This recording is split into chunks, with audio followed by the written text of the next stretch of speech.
हम सब साधकों की तरफ से एक प्रश्न है कि कोई भी ब्रह्मचर्य नाश की क्रिया ना करने पर भी कुछ दिनों में ब्रह्मचर्य क्षीण हो जाता है, स्वप्न दोष हो जाता है जी। फिर हम बहुत चिंतित होते हैं। ये क्यों होता है? इससे बचने का उपाय क्या है? स्वप्न दोष होने पर भी क्या हम ब्रह्मचारी हैं? इस विषय में हम जानना चाहते हैं कि हम क्या करें जिससे स्वप्न दोष ना हो। जी, हमने जो परमहंस स्थिति को प्राप्त महापुरुष हैं उन्हीं से बाल्यावस्था में जब घर से निकले थे तो कुछ समय बाद ये प्रश्न किया था।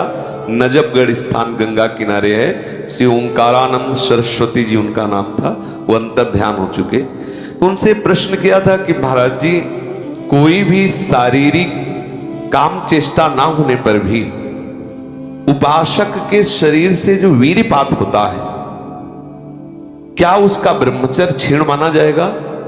यदि क्षीण माना जाएगा तो वो क्यों निकलता है जब उसकी कोई क्रिया नहीं? उसे कैसे रोका जा सकता है? तो जो उन्होंने बताया था उस समय साधारण शब्दों में, वीर दो तरह से निकलता है।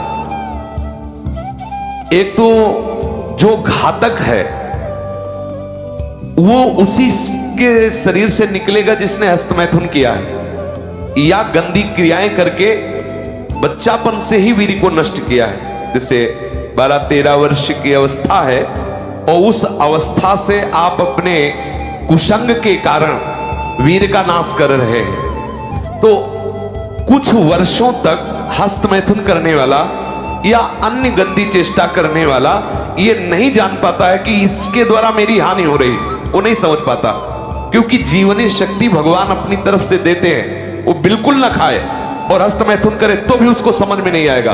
कुछ समय के बाद जब उसकी स्थायी जीवनी शक्ति से क्षीण होना प्रारंभ हो जाएगा, तब उसे वो लक्षण जो हस्तमैथुन करने से नाश ऐसे उस प्रसंग में बताया गया, वो लक्षण उसके जीवन में उत्पन्न होने लगते हैं। अब यदि वो किसी संग के प्रभाव से हस्तमैथुन बंद कर देता है तो उसका वीर्यपात होगा। अगर वो 3 दिन में वीर्यपात करता रहा है तो 3 दिन में वीर्यपात होगा, पक्का होगा, क्योंकि उसका अभ्यास बन गया है। 2 तरह का ये वीर्यपात माना जाता है। एक, जैसे आप ठीक दिनचर्या से चल रहे हैं, आपका खान पान संयम सब ठीक। पहली बात तो ये है कि जिसने कभी हस्तमैथुन आदि के द्वारा वीर्यपात किया ही नहीं, उसका असली वीर कभी वीर्यपात होगा ही नहीं। बात पक्की समझ लेना, ये जीवन के अनुभव की बात करें, इसमें मतलब क्यों में लगाने की जरूरत नहीं, आप खुद देख लीजिएगा।